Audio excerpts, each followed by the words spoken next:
The next round of the Winstel Cup Series takes us to the rolling hills of the Poconos, where somebody's going to try to walk away at the tricky triangle with another win under their belt and hopefully keep themselves in the race for the chase for the Winstel Cup. Over 30 drivers will come in tonight. Only one can walk away the winner, and more importantly, only one can walk away with that 10th spot to be in the chase for the Cup as we get closer and closer to it coming on. You're watching ABN's live coverage of the Winstel Cup Series Racing, race number 9, live from Pocono Raceway, here in the heart of the Pocono Mountains in Pennsylvania. Good evening, ladies and gentlemen. My name is Joe Cortez, joined by Carmen Sienna, as always. And Carmen, we've seen in 8 weeks, we've seen a lot of great racing. What do you have? I know number 9's not going to disappoint us. Yeah, obviously it's going to be very interesting. 39 cars currently on track and another really strong field in the Winstel Cup Series. But it's a very challenging race, completely different reasons than what we've seen at Richmond and at Charlotte the last 2 races. This is a large track. This is on par as far as length, race or track length to Daytona, to Indianapolis. It's 2.5 miles and it's completely different. Pocono Raceway, it's called the Tricky Triangle for a reason. 3 corners. Part of the marketing campaign here at Pocono. But all 3 corners are very different. You have the long punch railway we're looking down right now between turns 2 and 3. It's very important, or between turn 1 and 2, excuse me. Very important to get that right. Turn 2 based a lot out of what you would see typically like Indianapolis. It's called the tunnel turn. It's probably one of the most banked corners on the track. But it's one of the most difficult corners of the track, and you're not going to get all 3 corners right in a lap. There's got to be a lot of compromise here. We've seen drivers handle that differently throughout the season, whether it's been at Rockingham, whether it's been at Texas, Las Vegas, Fontana, even last week at Charlotte. It was a completely different challenge.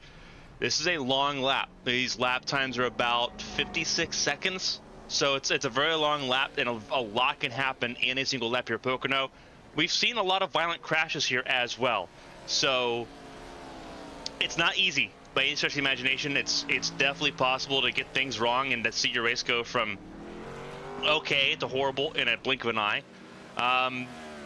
But that's part of the excitement and part of what makes Pocono so great. These cars are not stable at all.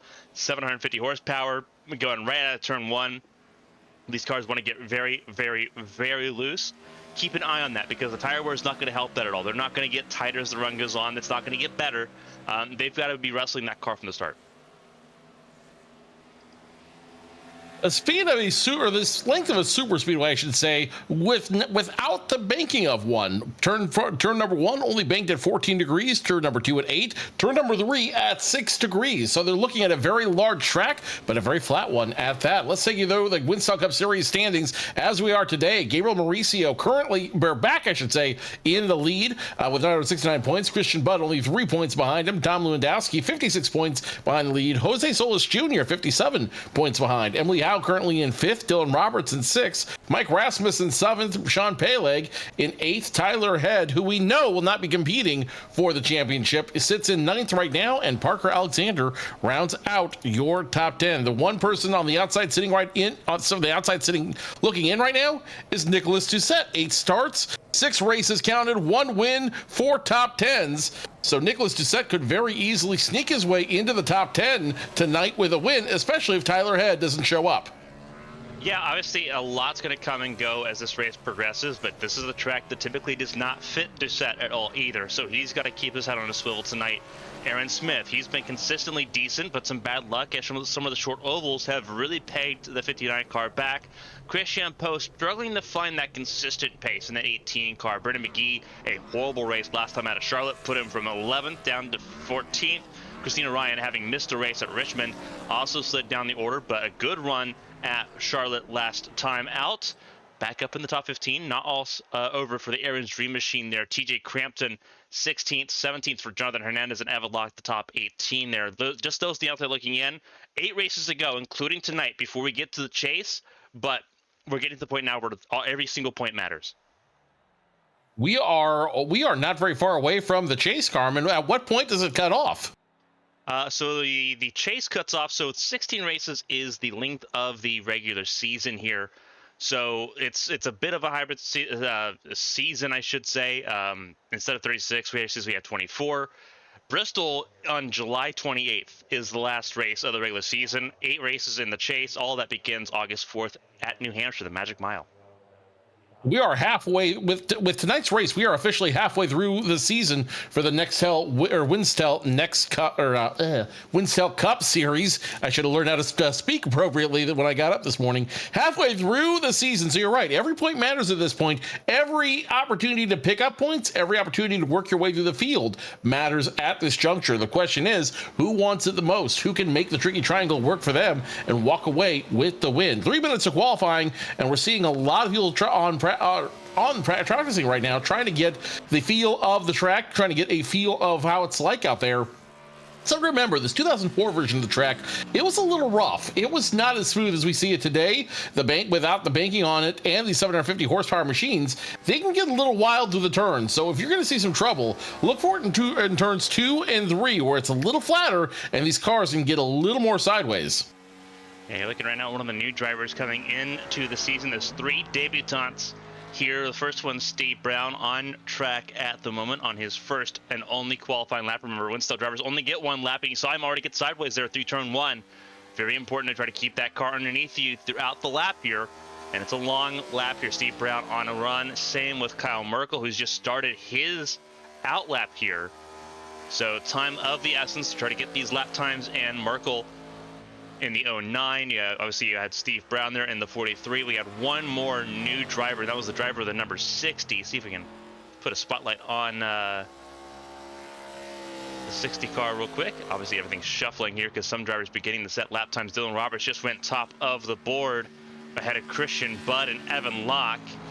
So great runs there by them. The 60 car, do not believe currently on the track. Just double checking here. That would be the case. So we'll stay on board with Merkel, who starts his lap now. Expert take through turns 1 and 2, keeping it off, not entirely on the curb there, but just off. Gets a little wobble coming off the turn, but he's able to rescue it and keep it going in the right direction. Time he's got to beat 55.709. May not be able to do it with this one qualifying lap, but hopefully he'll still be in a place where he is happy and he can run through the field in his first start here in the Winstel Cup Series. Through turn number 2, down the short chute, and hopefully into turn number 3 real quick. The flattest turn of the 3 here at the tricky triangle. Normally you see right there in the window where it says what turn 4. It's right, there is no turn 4 as he navigates it on the curb, coming out, trying to get as much speed as he can, keeping the momentum up. He will cross the start finish line this time by the long pond straightaway, and he will turn in a time of, or was that his out lap? No, that was a time that was invalidated. I think he tagged the wall at 2. He might have. Coming out of 1 and 2, he looked very sideways. I believe it was invalidated lap time. Matt Sisler in the 91, one of the Evernham Motorsports Dodge Chargers, just beginning his lap now. So Sisler on a lap. Same with Emily Howe, who's one of the last ones to roll. Not normal for the 15 car either. So 2 cars were following here. Usually Emily's one of the first ones out, so a little bit of a delay there in the 15 car getting rolling here. Right now, Dylan Roberts is the pole sitter at the moment. As long as things don't change, Christian Budd, Parker Alexander, Tyler Head, the top 4, Sean Peleg, and Nick Doucette, your top 6. So Doucette pulling out a really good time here in the qualifying session, put himself in a really good spot to try to really take it to Tyler Head, who's not going to make it easy to get into that top 10. 20 seconds left in qualifying. If you are not on the track now, just go ahead and hold your breath and see where you stand out, because we are running out of time in qualifying. Matt Sisler now coming to the start-finish line to take his qualifying lap, and he will be sitting 27th to start tonight's race here in Pocono Speedway. I don't know that Emily Howe is going to get her lap done in time. No, she will not. That's huge. That is not a great place for Emily Howe to be. She's going to end up being 32nd in this field. That's just a rough time all the way across the board. 39 cars though, and 35 laps to make things happen. It's going to be very interesting. That's a shocker to start this race off. That's a shocker considering she's currently squarely in the top 10 for the chase. So right now, as it stands, as the end of qualifying, Dylan Roberts, Christian Budd will start on the front row. Parker Alexander and Tyler Head, the man who will not be king. He will not be able to defend his title this year. Starts in row number 2. Sean Peleg, Nick Doucette, Ryan Doucette. Starting in rows 3 and 4, Evan Locke will start in the outside of row 4. Anthony Kroback and Chrissy Ryan, your top 10 to start tonight's race. Yeah, really good run by everyone there in the top 10 as far as qualifying is concerned there. The points leader, Gabriel Mauricio, very thin margins, including here in qualifying. He's in row 6 alongside Jose Solis Jr., pair of race winners there in the top 12. Matt Taylor and Brendan McGee in row 7.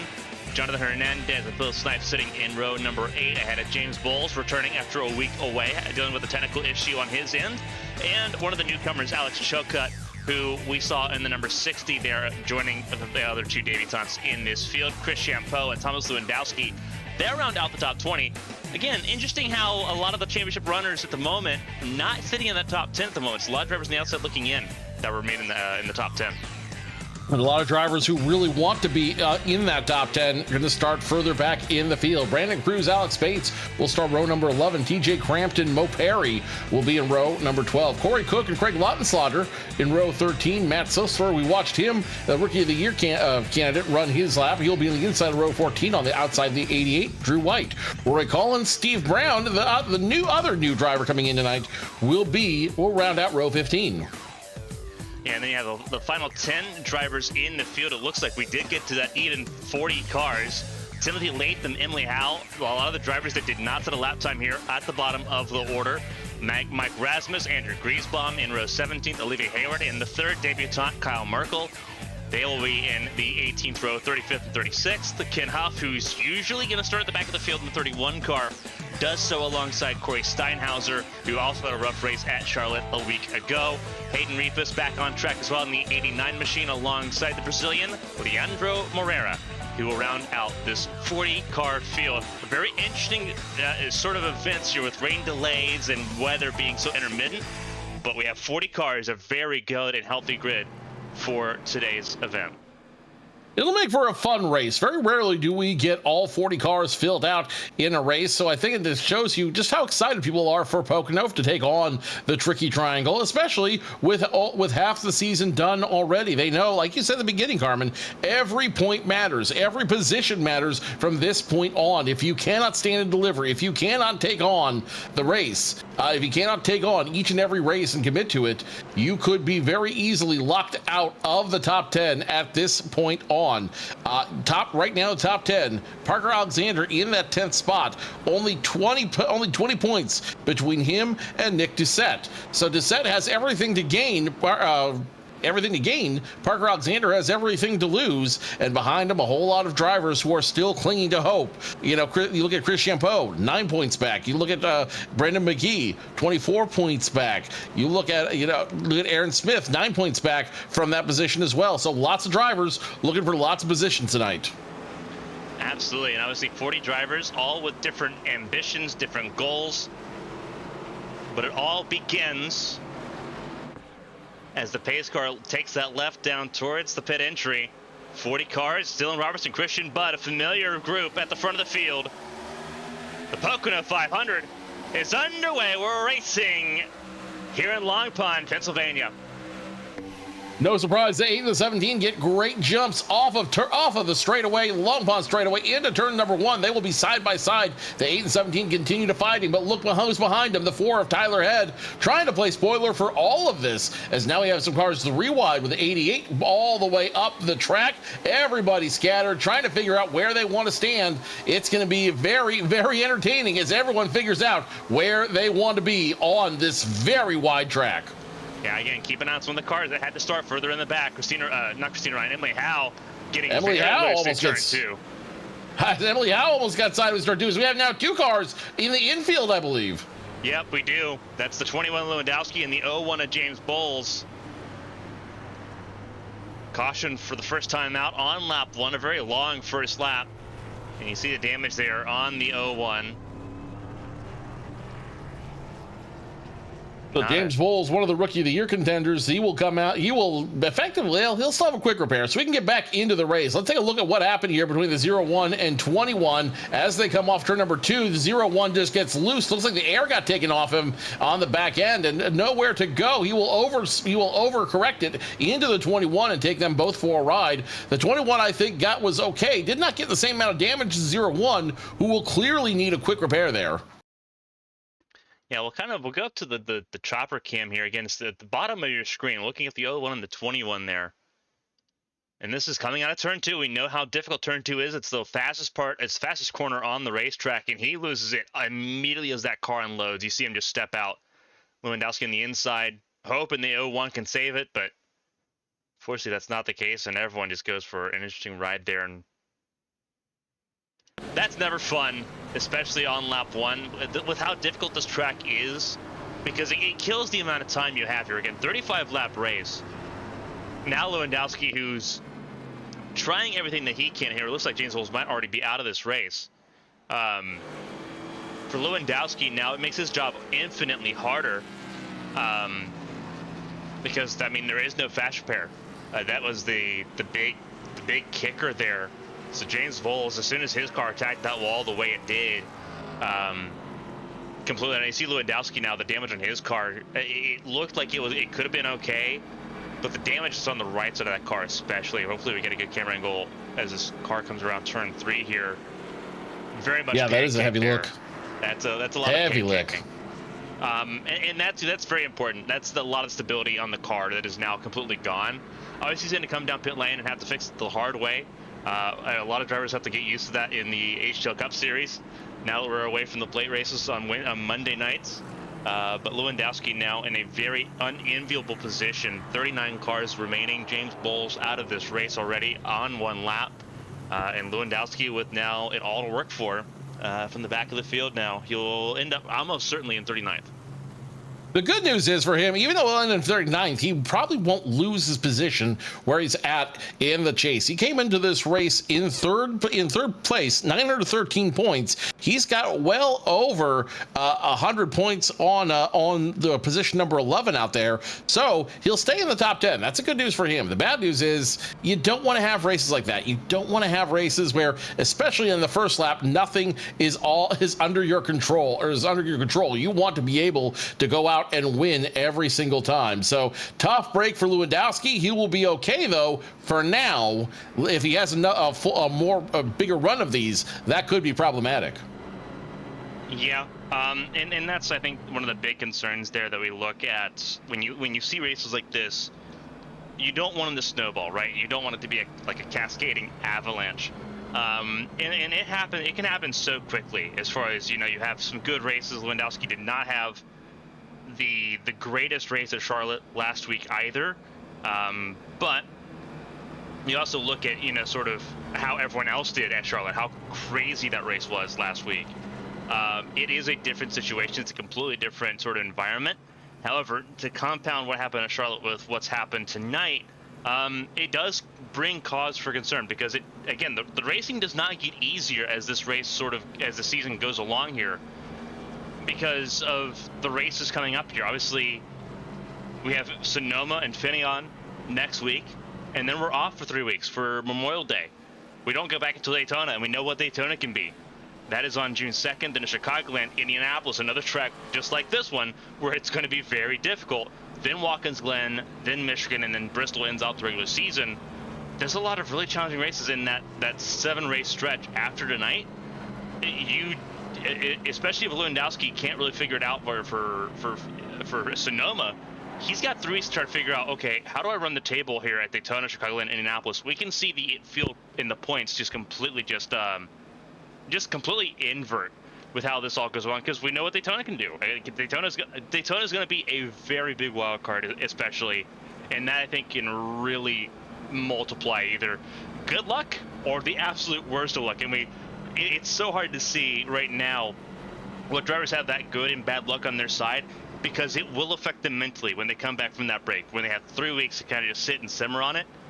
That is going to be absolutely detrimental. But we will, fortunately, with the single file restart, everyone will have to be forced to calm down just a little bit on this restart, and hopefully give each other a little bit more space going through the opening lap here.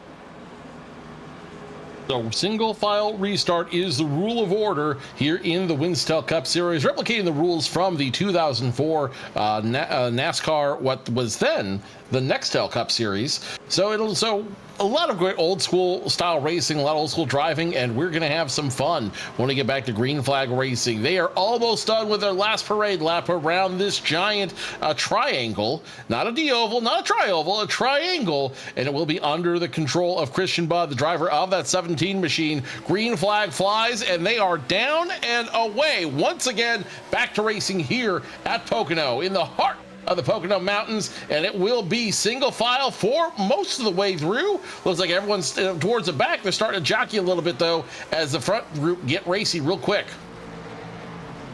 Christian Budd got ahead of Dylan Roberts there on that initial start. On the restart, staying ahead of the 8, but the 4 trying to fight for position as well. Nick Doucette also in the top 4 at the moment, the 24 car. Right ahead of both the 5 and the 48, so Hendrick's got 3 cars right now in the top 6. And then look at that, Christina Ryan. This is a track that favors that 00 car very, very well. She's going to be a contender here throughout the night. They also have Ryan Doucette, who's not a slouch here. World Championship contender, World Championship license in that number 10 car. He's in the top 10 at the moment, ahead of Jose Solis Jr., who is a race winner now, thankfully. Broke that goose egg at Richmond. But now Jose Solis getting a lot of hassling right now by Ryan Doucette and by Evan Locke, who is sitting in that top 10 at the moment. Brandon Cruz a little further back, getting into the top 20, but still some work to do as they still battle side by side behind him. Lots of drivers jockeying for position. Now the 12 goes sideways. The 12 gets some help going sideways. I believe that's a 99 who got him around. The 6 gets caught up as well. 3 cars now. The 0, nowhere to go. The 16, the 49, all getting caught up in the mix as well. 2 different incidents will bring out the caution flag on lap number 6. And I think that was a combination of bad luck and bad timing, starting around the 12 of Mo Perry. Yeah, Mo Perry just kind of got turned there on that caution by, I believe that was the 99. We'll go back and look at it here. But I believe that was the 99 that got into him, yeah. Yeah, Mo Perry, obviously, if he didn't have bad luck, he'd have no luck at all, unfortunately, for that 12 car. Mo Perry, who was just outside the top 20 here, running in the race. TJ Crampton there, just ahead of him there. Lautenschlager, yeah, he just kind of sends it into turn 1. And just grabs the back of that 12 car. It looks like the 12 was trying to check up for the 50, I believe, of Crampton, of TJ Crampton, or the 12 may have been getting loose already. The 99 has nowhere to go in that situation and is just caught up in the mix. And that brings the 3 of them around. Now, the second incident starts around the 0 of Corey Cook, and I believe this is just a panic reaction to what he's seeing in front of him with the 3 cars. If he had just kept it straight, if he had just kept it going the right way, he may have been able to save that and not cause a second incident. But as we watch here, the 16 of Leandro Moriera looks like he's getting sideways. The 40, oh no, check that. The 49 got sideways, panicking at the 12, and that's going to collect those 3 cars as well. So an incident causing an incident here at Pocono. Yeah, everyone just trying to avoid making the incident worse, and unfortunately everyone trying to avoid making it worse made it worse. Just sort of how that goes here at Pocono, because this track is so awkward. It's so clunky in terms of how the cars, either slide up the racetrack or slide down the racetrack. And it's so hard to read as well. It's a lot harder than you typically would see a lot of intermediate ovals. You typically can read the pattern, you can read the flow direction as far as where the accidents are running. It's very hard to read that here at Pocono because each corner is so different, and it is a flatter racetrack. It definitely did not help Morera, Cook, or Griesbaum at all, who are now, I think, really kind of pinned outside the top 30. Everyone making their way down pit road, just like we saw earlier. It looks like it's going to be probably tires and fuel for everybody involved coming down pit road. A lot of drivers who already made their service are going to stay on the field right now. So Budd, Roberts, Head, Doucette, and Alexander, your top 5. Nick Doucette, I should say, in the 24, rounding out your top 5. Sean Pele, Chrissy Ryan, Ryan Doucette, Evan Locke, and Andrew Kroback will round out your top 10. And again, those drivers have already been down pit road. They've already taken their service, so they don't need need to come down anytime soon. And I think that's going to be a trend that we're going to see. Drivers calling their shots during caution flags, trying to make it so they don't have to come down under green flags if they don't have to.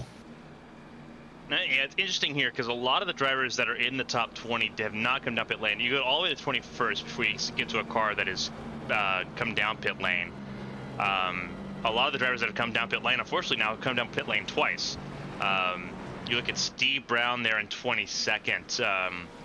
He's the first driver that's come down pit lane. He came down under the first caution. He didn't come down this time. Ken Huff, Leandro Moreira, they also did not come down pit lane. But they're the last drivers that have stayed out in this process. Looks like Hayden Repas came down on the first caution. Jose Solis Jr., one of the drivers that came down under the second caution. But very interesting how this race has really come about. And Emily Howe, very interestingly, in this process, a lap down in 39th at the moment. So issues have been compounding for that 15 car. Not a great place to have these issues, but hopefully she's got them resolved. Again, lost a lap early, and now just trying to get back on the lead lap here. We'll end up on the inside of the race leader going through this, but not a great place to be. Now that we've already gone through, we're already on lap 7 of 35, so it's a very rough look to be. We're now on lap 8 of 35, sorry. 1/5 of the way through this race here at Pocono, and a couple more drivers going down pit lane, getting their last minute fuel, trying to stretch this tank as far as they can out there. Hey, speaking of Emily Howe, who's currently in the top 10 right now, if you're gonna have issues, if you're gonna have gremlins to shake down, now is the time to do it. Now is the time to get them out of the way. No, you don't have a lot of time on this track, but you're here for a good time. You're here to race it like you stole it and keep the wheels going in the right direction. Now the only question is, can everybody else do the same thing? This track reminds me a lot of what Auto Club Raceway used to be out in California. It's a big wide track. It's got questionable banking, and it's very easy to lose the wheels underneath you. It's very easy to oversteer, especially with these 750 horsepower package and that little spoiler on the back. It's very easy to lose grip and ultimately go around in the place you do not want to go around in. So I think all the drivers here just need to take a deep breath. They need to calm down and say, look, this is a long race. We're going to be here for another 25 laps around a 2.5 mile triangle. We've got to keep it clean. We've got to be conservative in the corners, and ultimately, in order to finish first you must finish.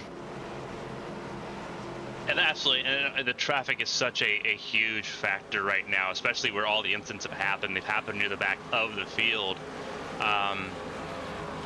It's just very difficult to kind of get that in drivers' heads because they're all wanting the same thing, but everyone obviously going about different ways. And now with some drivers, especially those that were in the front of the field, now with that first pit stop there on lap 7, it does put people behind the 8 ball. But as the green flag comes back out, it's still a familiar face at the front of the field. Let's see how they shake through this lap. The 17 continues to lead, but now immediately under fire from the 8 and the 24. Who's injecting the 8 and the 5? Who's going to go with who into turns 1 and 2? That is the question. The 17 on the high side has the advantage. 8 on the low side wants to take the advantage away. Is everybody doing a little dirt tracking through turns 1? So far, a clean start for this race. No, we have a car going into the infield. We'll see if that brings out the caution. Meanwhile, up front, no changes. The 17-8 still side by side, and the 8 does not want to give up that just his advantage going into the short chute. Yeah, Leandro Romero is the driver that went on the into the grass there out of turn 1, recovered that car, didn't make any contact with anybody else, but that was a sketchy time for the 16 car, now down in the 31st position. But Moreira definitely had a sketchy moment there. Sketchy moment for him, mowing the grass down there. Meanwhile, up front, we have a new leader, the driver of that 8 machine, Dylan Roberts. He's going to technically lead that lap, and he's going to get in front of the 17 of Christian Budd. Now, behind them, there's still a contingency of drivers who are very happy and very hungry to win this race. We've got Tyler Head in 3rd, Sean Peleg, Nick Doucette, the 48, the 24, and behind them, their teammate, the 5 of Parker Alexander. Team Dynamics could make a major part start in this race, and these drivers know that they need to start leaning on each other if they want to start making some moves. A 48-24, though, not hooked up, not connected, and that could hurt them as they try to get their way up front. Ray on board here with the 5 of Parker Alexander. It's his teammates just ahead of him there, the 24 and the 48. Remember, it is a 5-car battle here with Alexander just trying to make some inroads here on Nick Doucette. Alexander is in that cut line. He is 10th in points right now. So it's very important, unfortunately, for Nick Doucette, that Alexander finishes ahead of Doucette here. So they're going to be battling for very vital positions here. And Alexander, with the right position to be in at the moment, will end up in the top 5 as a result of all of that. But it's not without its own controversy. There's Alexander with a little bit of latency. Oh, that could have been trouble there for Alexander. He was gone for a period of time, staying to the inside there. Now as they approach the tunnel turn, Doucette will get clear there. I think Parker Alexander realized that he was in trouble and had to back out of it. Clearing the tunnel turn, that will spread them out just a little bit. It's without that tight trap, it's going to make it a little bit harder to get there. Now look, here's in the mix right now, the 00 of Christina Ryan. She's currently sitting in 7th position behind the co-contender of Ryan Doucette out there in the 10 machine. She's got a good turnout for her day, a good race for her today. Could make the difference and start getting her up towards the points as we get closer and closer to that cut line. Anthony Krobach right now, 23rd in points, looking for a good week here at Pocono. Battle with Evan Locke, who had a very bad race at Charlotte last week. There's the 40 of Gabriel Mauricio as well. Brendan McGee there also in the mix once again, just outside the top 10. And issues further down, it is Drew White who's had an issue, and he's had the tow because of it. Let's see if we can have a moment to look and see what happened to Drew White.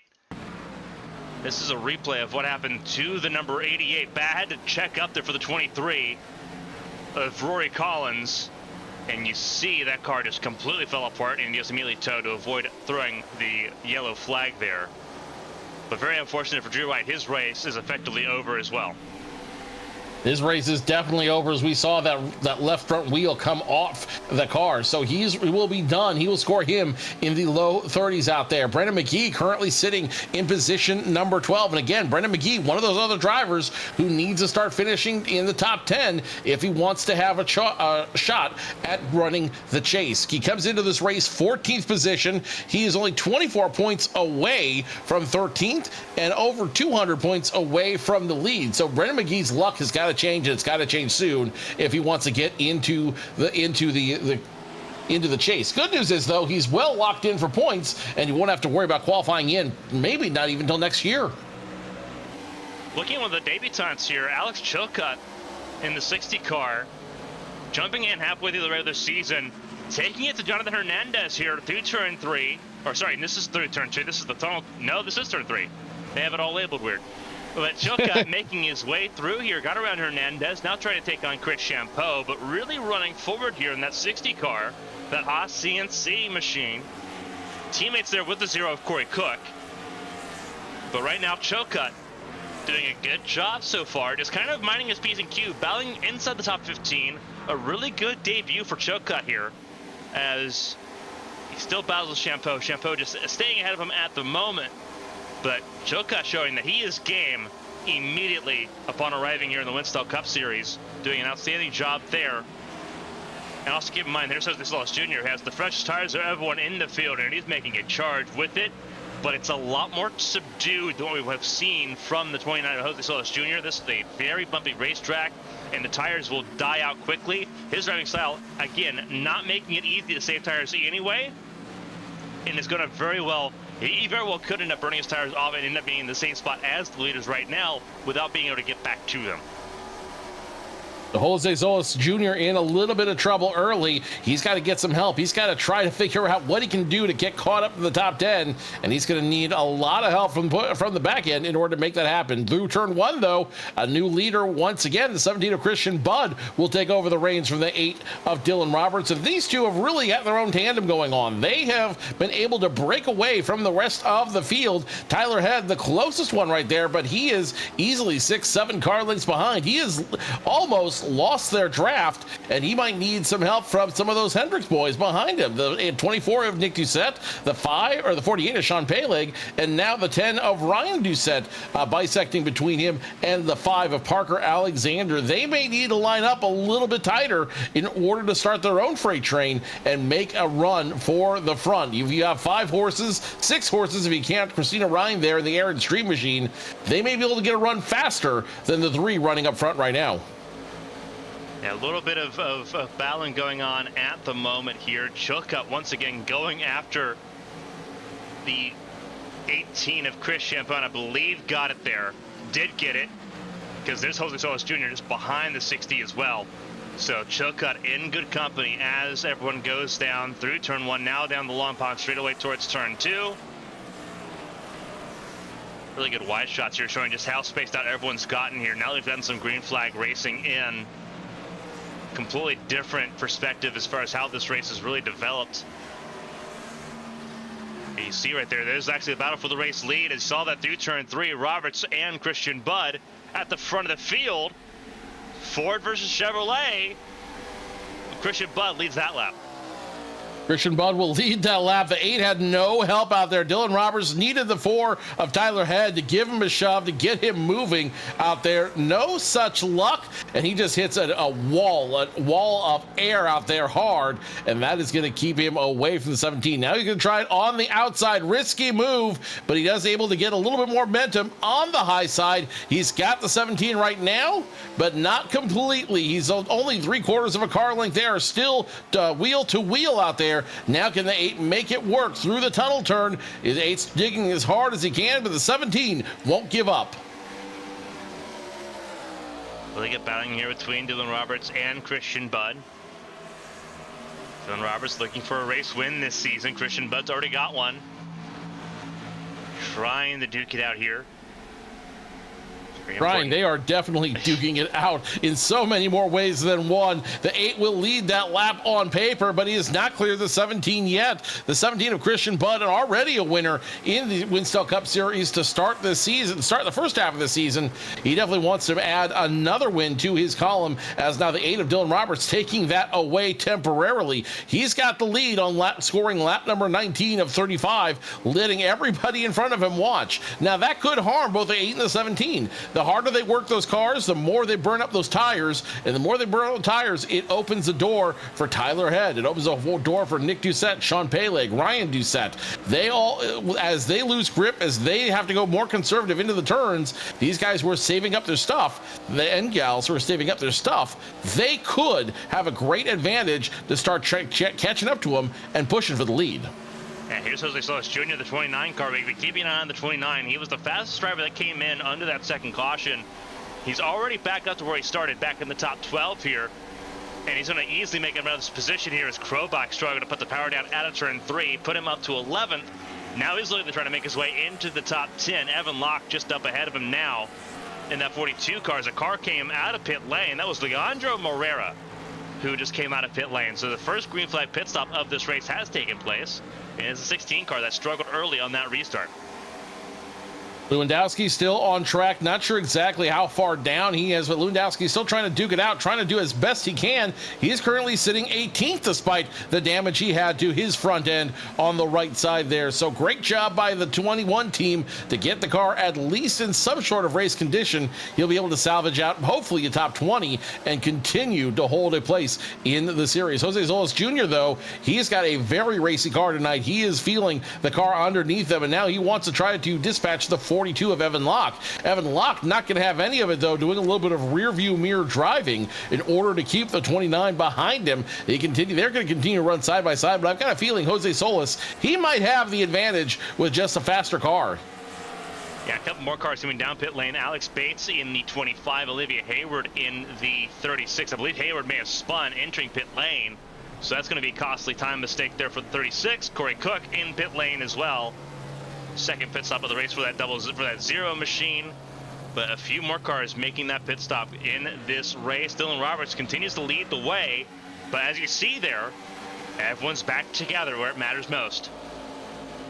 And this may be a call where they have to think about coming down during a green flag run. Dylan Roberts has a great run right now, at least 4 car lengths over the 17 of Budd and Company, but Christian Budd has started backing up towards the competition behind him. He's got, it looks like the 4 of Tyler Head running behind him.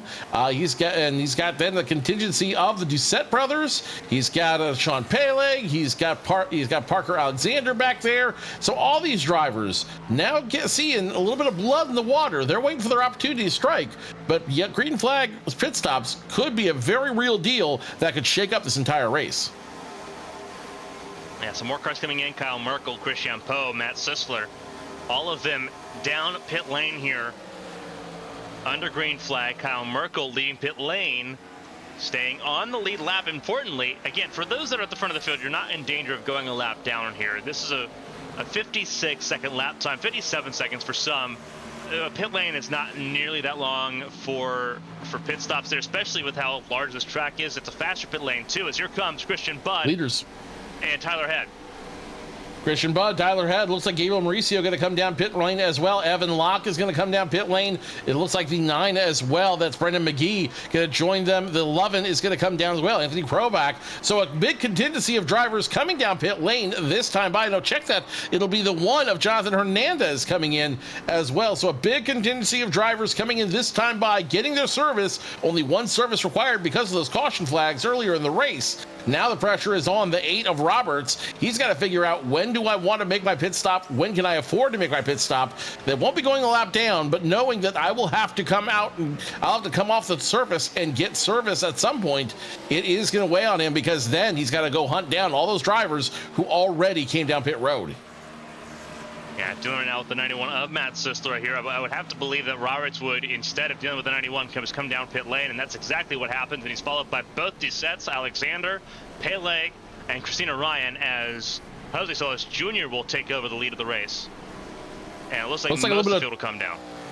And I'm about to say, it looks like a little bit of trouble for some of those drivers out there. It looks like the 4 of the 10 had some trouble getting on pit lane, but they're able to rectify it. They're able to figure it out. Now everybody coming to the attention of their crews, looking for the same exact thing. Four brand new tires and a full tank of virtual Sunoco racing fuel, as the 29 will lead his first lap. Still gets 5 points for leading a lap. He won't get the 5 points for leading the most, but at least he'll get the 5 points. And as we said in the beginning of the race, every single point counts towards the championship. He may be forced to come down this time by, or he may try to run it as hard as long as he can, knowing that he's got almost a full track, about 45 seconds between him and the leaders.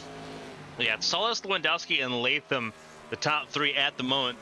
Latham has not yet made a pit stop in this race. Lewandowski and Solis pit on that second caution.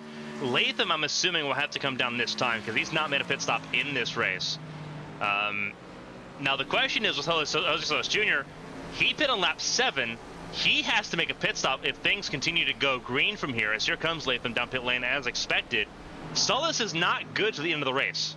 Neither is Lewandowski. That is a huge problem, because there's at least 12 laps of racing that Jose Solis Jr. has to try to manage here if he's going to try to take advantage of this. And that is so hard. He's hoping a caution comes out here before he has to make a pit stop here, but he's going to make a pit stop around lap 30. Out of necessity.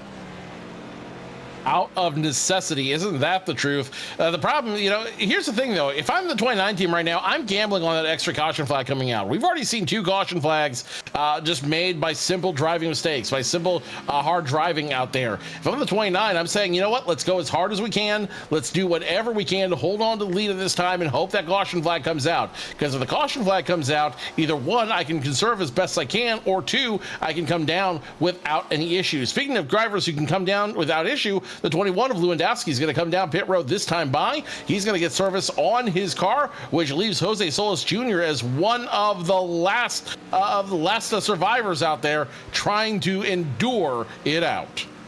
Yeah, Lewandowski came in pit lane early, could have gone a few more laps there. He elected not to, knew that it was a continuously just decreasing gap there, because he was on old tires compared to the rest of the field. Jose Solis Jr. now has to really kind of believe in that gamble right now. He's ahead of the 99 of Craig Lautenschlager going through now, I believe, towards turn 3 here. And it's not going to be favorable towards Jose Solis Jr. as Slogger and other cars that are not on the lead lap will try to make magic happen here. Slogger not on the same pace as Jose Solis Jr., so it's going to be an interesting battle here. Emily Howe just behind in 29th. Right now, just kind of watching this battle sort of unfold here. Dylan Roberts just had the fast lap of the race, 2 seconds faster than Jose Solis Jr. at the moment. They are booking it to try to get back up to the front of the field. They should be booking it amongst themselves, because whoever's in second right now will ultimately inherit the lead when Solis is forced to come down pit road. So in 40 cars on the field, still plenty of driving left to be had as we follow along with the 4 of Tyler Head. I believe he is currently your driver in second place. No, he's in third place behind the 8 of Dylan Roberts. We'll go through it as a ticker comes back around, but with less than 10 to go, these drivers have to figure out how they want to manage this amongst themselves. Taylor currently in second, Roberts in third. So right now, if when Solis and Taylor come down, it'll be Roberts, Head, and Doucette your top 3. Yeah, you're looking at what the top 5 looks like right now. Matt Taylor on the same strategy as Jose Solis Jr. This Corey Steinhauser. They're just behind in that 34 machine. But again, Matt Taylor just kind of hanging on for dear life at this point in that second spot, just kind of waiting out the fuel tank at this point in time. A little further down the order, you got Gabriel Mauricio, Nick Doucette, Parker Alexander, Christian Budd, and Christina Ryan in the top 10. Again, they'll all move up 2 spots thereabouts when those pit stops do come into play here. But obviously still a lot of racing to go here at Pocono. 8 laps here left to go. Now, here's a crazy thought, and just entertain me on this. What if Jose Solis Jr. does not come down pit road? What if he says, we're going to go run it until it's empty? He's got, over 20 seconds on your leaders right now. All he has to do is be the first one to cross the line. No, never mind. He is going to go ahead and let discretion be the better part of valor.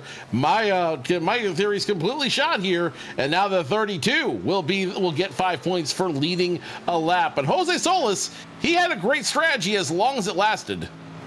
Yeah, the gamble was based off of, do we get a third caution? When does that overlap happen? But unfortunately, it didn't seem like it was happening. The field was spread out enough to make that a marginal return on investment at best.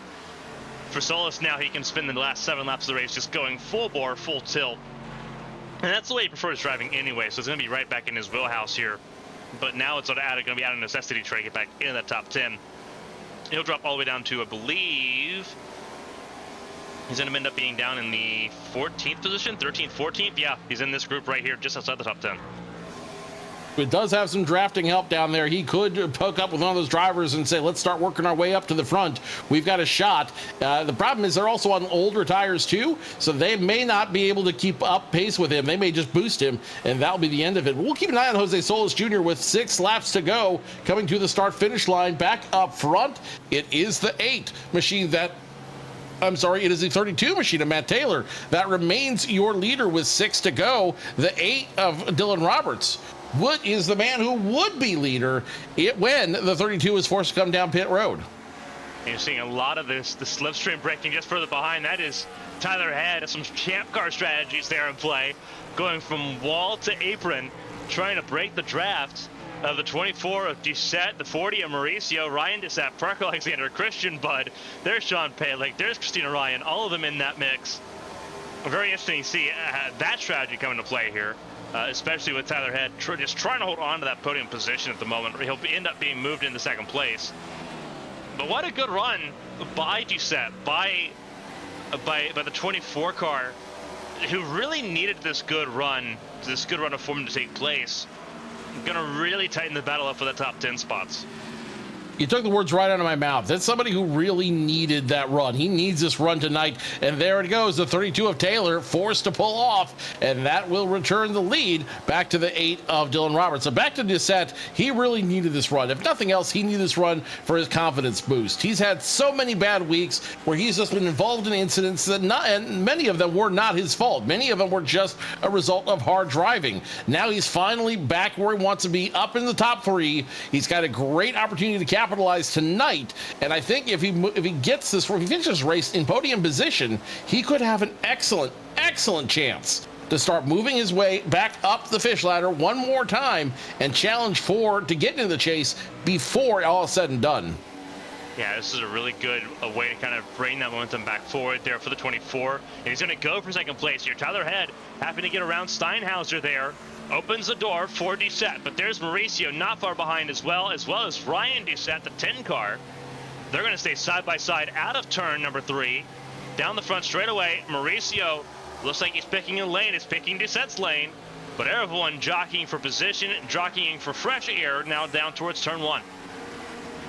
Doucette has the advantage going into the high banks of turn number 1, but the 4 won't let him have it just yet. Tyler Head, the wily veteran, he wants to make the 24. Doucette fight for it, and fight for it he will as they continue to run side by side. 3 cars up high, 1 down low. The 24 trying to take the air off the 4, trying to use the side draft to get around him. Does he clear him? Yes, but barely.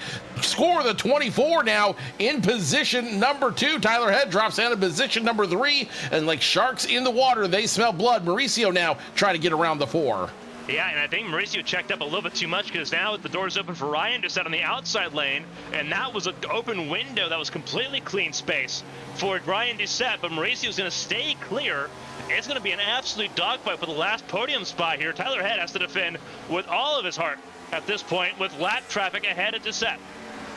Once again, Serpentine trying to break up the draft. This is 24 now trying to get into second place all by himself. Tyler Head, he has to fight off not only the 40 of your points leader, Gabriel Mauricio, but the 10 of Ryan Doucette, the champion level racer as well. So a lot of nerves on the line for both of those drivers as Mauricio tries to go around the long way to get around the 4 of Head. 4 trying to block as both of them as best he can. He will get the better of the 40 right now, but how much longer will that last as we have lap traffic ahead? Everyone trying to get around that squeeze bomb who was injured, who was damaged on that lap 1 incident. As well as the 12 of Mo Perry, and both of them just kind of staying on the high line out of the way, doing a fantastic job just managing their P's and Q's there. Outstanding stuff there for them. But now, with 2 laps to go, 5 miles left to go for the drivers battling for the last podium spot. Time is of the essence. You only have a couple more really good opportunities to make a move here. Mauricio getting frustrated, but look at Alexander. He's hard charging in there at the end. He could possibly sneak away with the podium spot. As here goes Head, loose out of turn 1. He wiggles it out of turn number 1, and that will open the door for Gabe Mauricio. Mauricio will have the advantage now. Here comes the 5 of Alexander. 3 wide they'll go into turn number 2, down the tunnel turn, through the tunnel turn into the short chute, coming off of turn number 2 into turn number 3, and again the 4 gets a big wiggle, not able to control it the way he wants to. Mauricio moves up, and the 4 could be losing some more positions as well. He'll get once again sandwiched between the 5 and the 10. White lap comes out this time by. Next flag ends it. Yeah, Dylan Roberts very well undisputed at the front of the field, but the challenge is all further down behind. Mauricio now in 3rd, and he seems like he could be clear, but Ryan Doucette's going to definitely give him a challenge here as he gets around Tyler Head as well. Head did everything he could, but just could not survive the onslaught all the way through. This is going to be a frantic fight for 3rd with Mauricio and Ryan Doucette. Mauricio showing again why he's the points leader at the moment, but Ryan Doucette would love to arrive in style in that number 10 machine with a couple corners left to go. Dylan Roberts, your leader, no challenge. 24, Nick Doucette, position number 2, no challenge. Right now, all the action is focused on the silver bullet of Gabriel Mauricio. Now he gets sideways. Looks like the 10 hit the wall, and that's going to pull an anchor on the 10 machine. That could ruin his momentum. Going into turn number 3 for the final time. The 10's still going to try to make the move on the outside. Mauricio, though, has the momentum. Up front, it'll be the 8 of Dylan Roberts, your winner, the 24 of Nick Doucette, 2nd. And after the 10 hit the wall, Gabriel Mauricio will walk away 3rd. Good top 5 run for Ryan Doucette and Parker Alexander. Good recovery there all the way through. Christina Ryan behind Tyler Head and Christian Budd, and Sean Paleg there for a top 10 finish, her first of the season, ahead of Jose Solis Jr., who got back to the top 10 there. But it's Dylan Roberts, your race winner here tonight. An absolutely frantic race. Dylan Roberts did not seem hardly ever in doubt. Once he got through that green flag pit stop, Christian Butt had that issue on pit lane. It was all said and done. Outstanding stuff for the 8 car in victory lane for the first time in 2024. Coming into tonight, 3 top 5s, 4 top 10s, but he's finally broken through and gotten that first all-ever important win. That should move him up ahead of Emily Howe in the stats as well. Only time will tell when everything is said and done and the points are in the race is made official by our incredible team here in the Winstel Cup Series. So right now, Dylan Roberts, your leader. You see him getting a little bit of love from everybody out there. Everybody showing him a little bit of appreciation as he gets ready to burn him down. Your winner for the first time on the 2024 campaign here at the Tricky Triangle. Dylan Roberts getting ready to burn him down and celebrate here at Pocono. That's the outstanding stuff there for the 8 of Dylan Roberts. He did a fantastic job all the way through. A well-earned burnout for the Budweiser number 8. This Bud's for you, Dylan.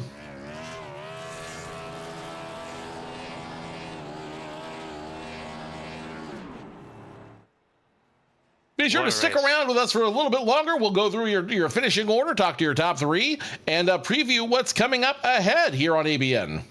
Absolutely fantastic job all the way across the board here. Before we get into the podium interviews here, we'll talk about the official race results. Unofficial, obviously the key word there, but I don't think there's going to be too often much to complain about with this race at Pocono. Fantastic. Once we got through those first early cautions, it was free sailing all the way through. Dylan Roberts, the race winner here tonight over Nick Doucette and Gabriel Mauricio, your points leader, extending that lead at the front of the championship standings. Ryan Doucette, Parker Alexander, Sean Peleg in the top 10 as well, sitting there in 6th. Christian Budd, Tyler Head, Christina Ryan in the top 10. Jose Solis Jr. recovering for a top 10 as well, sitting there in the 10th position.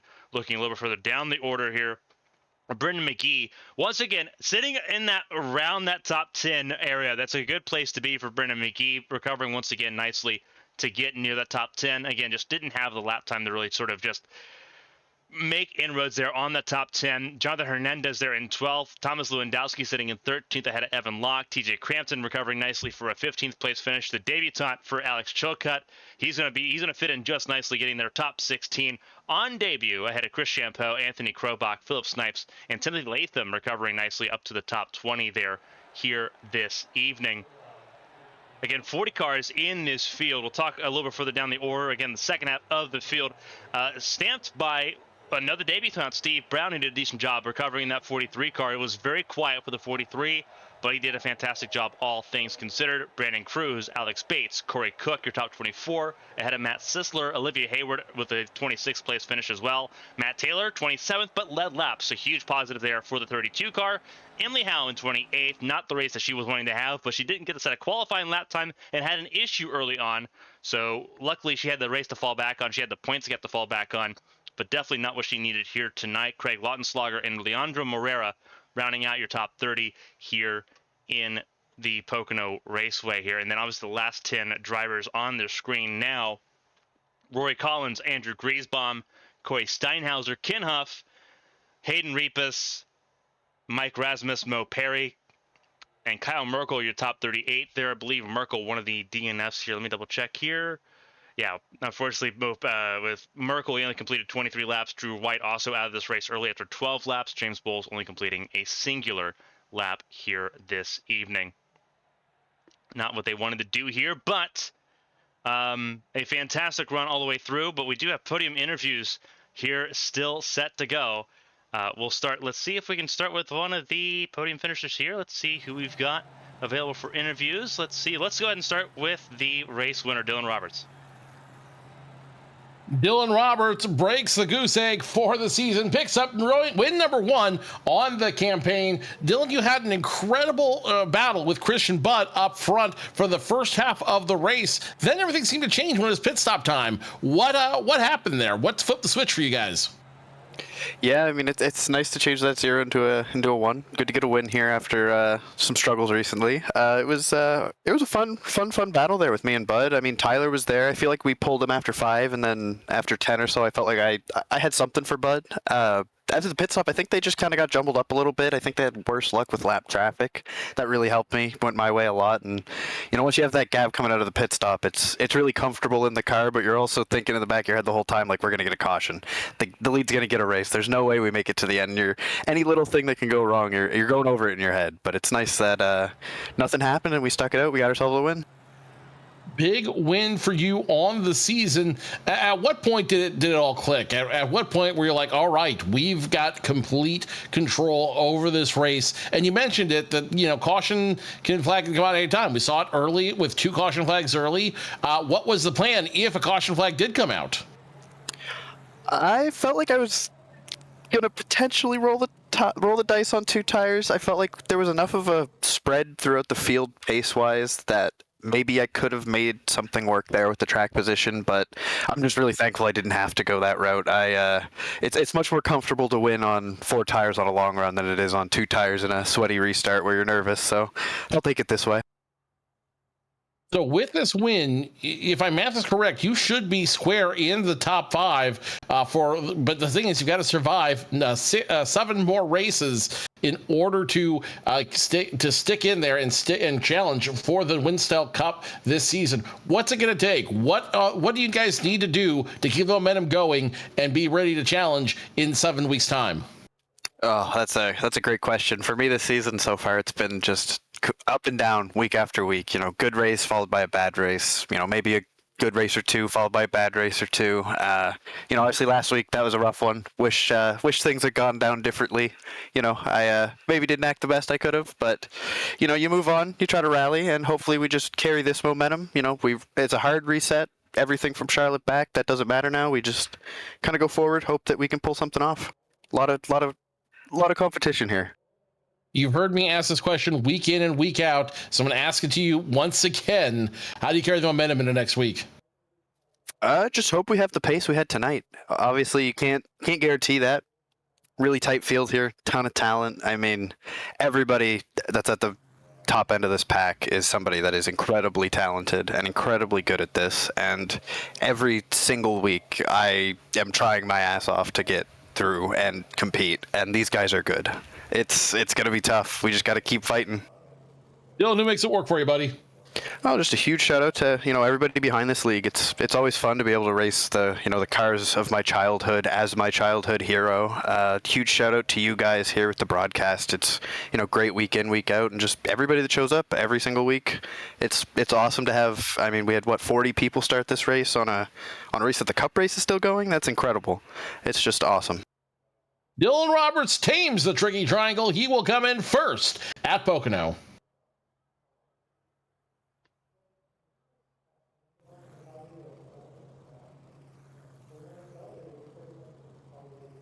Nick Doucette coming in second place. And Nick, it's got to be a great feeling after so much frustration this season, after so much heartbreak. You're able to finish it out in position number 2. What's that feeling like? Yeah, I mean, it feels awesome. Had a rough go for the first, I don't even know how many weeks we've been running so far this season. Feels like forever, but no, it's been a rough go for the first however many races we've been going this year.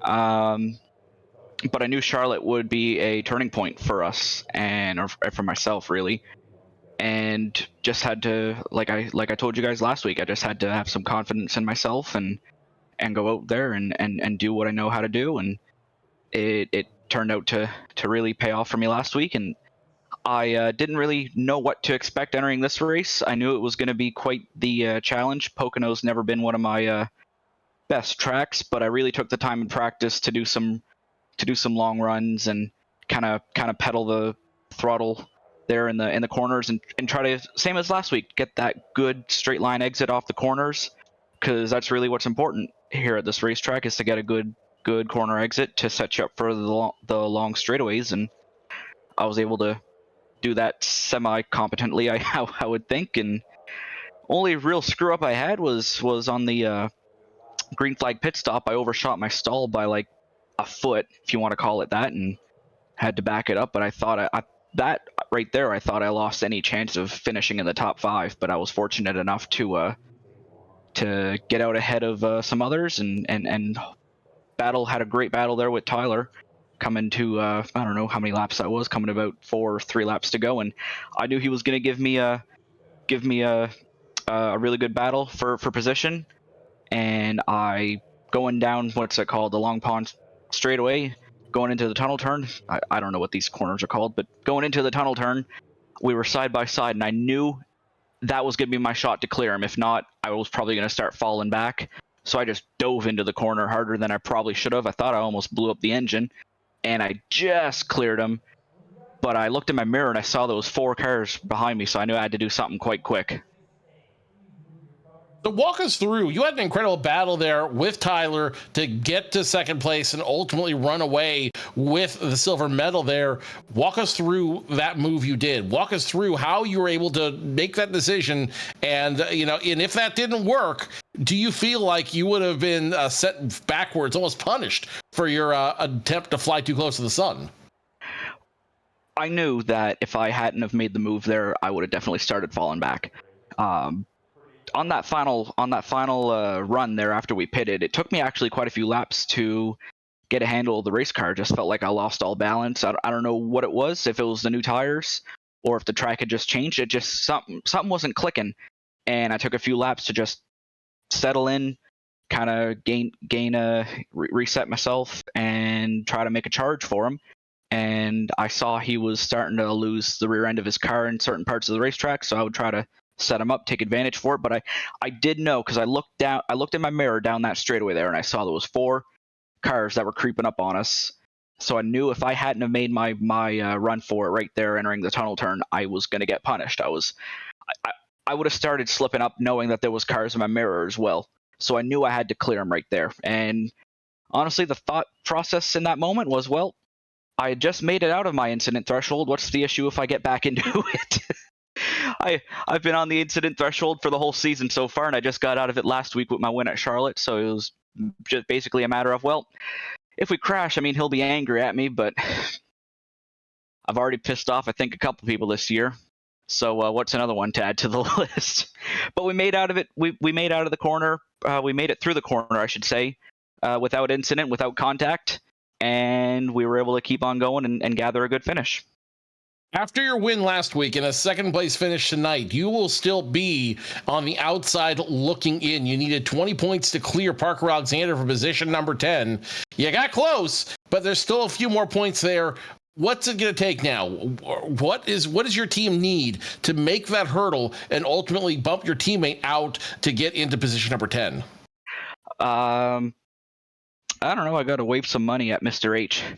I don't know. I just got to keep running the way I'm running right now. Where are we going next week? That's something I'll ask you. Do you know where we're going next week? Carmen, where are we going next week? We are going to good old Sonoma. That's the last race. Oh, well, we're sitting on Raceway.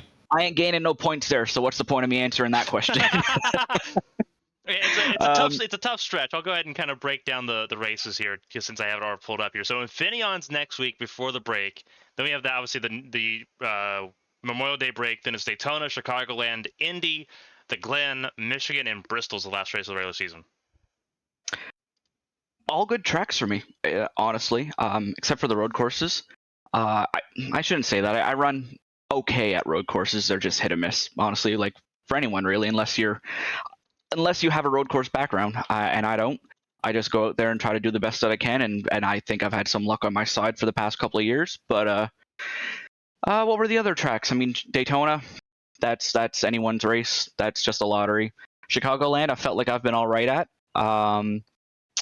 Bristol, I always loved the short tracks. I've always loved Bristol, but all it takes is for one person to get your rear tires off the ground in the corner, and it could go south. So I mean, as long as I just keep qualifying good, that has been my struggle for the past year and a half, is I have not qualified well. I've been starting in the rear, so it's just been an uphill battle from the get-go, and lately I've been getting some good qualifying efforts. So if I can put myself in position at the start of the race, get the track position, do the practice, I think I'll be okay.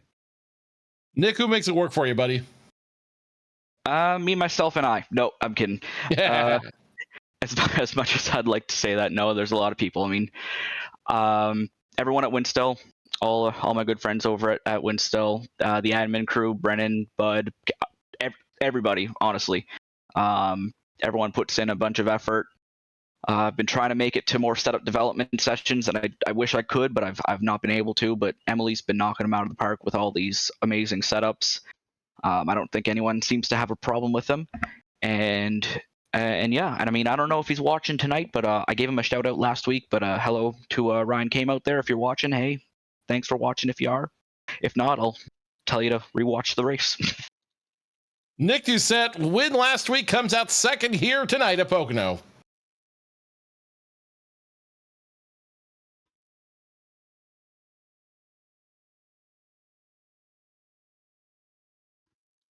Gabriel Mauricio came in as your points leader. Will add on to that lead quite a little bit. It's got to be a great feeling, Gabriel, to add a fourth top 5 to your 2024 campaign. Yeah, no, of all races, I just wouldn't believe that this one would be a top 5.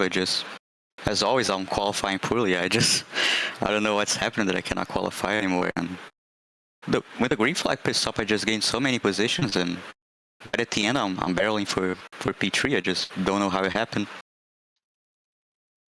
Funny how it works right there. You ended up making a big run towards the end of the race when that big group around Tyler Head started forming. What was your strategy going into that, and at what point did you decide to get the 40 machine, the Silver Bullet, around the 4 of Tyler Head? Yeah, so early in the race, it was so hard to pass because we had so many cautions early on, and you just don't get a position right away. You gotta be at least side by side for a couple of laps. But with the green flag pissed up, I was able to catch Tyler and Bud right away on the pit exit. And they kind of got sideways because they ran the bottom. I feel like if you ran the middle on the pit exit, you just gained so much time. And then I was able to pass Nick when he was exiting, but then he got by me back, and then I was just believing that everybody was gonna fly by me, but I just got stuck there and was able to battle right at the end. Tyler got loose on the bottom. He was kind of stuck there with the lappers when he caught him. And Ryan was like right behind trying to pass, and it was a blast on the final laps, but I was also tired. I just wanted to end. It was fun, but I just couldn't hang on for a couple of 5 laps extra. It was too much. And we were 3 wide at some point in the tunnel turn. I don't know how we survived. But then all of a sudden, final lap I'm third, and it adds to the points. Last week I tried taking 2 tires. I kind of gave a win away maybe, but I wanted to try something. And today I didn't have any high expectations. I was struggling to pass, get positions right at the end, and now I've got an even better finish. Just cannot believe it. So you've been the points leader nearly all season long. You've only lost it once. That momentum's got to be great, considering we're halfway through the season, and now you are the man to beat, potentially going into the chase in 7 races. It's kind of a mixed emotion because it ain't the old point system, but you also want momentum for the chase. So I really don't know how it's gonna work out, but as long as I'm running good in the chase, I feel like it's gonna help a lot. So looking next week, Infineon Raceway on the menu, are we going to see Gabriel Mauricio get another top 5 at the road track next week?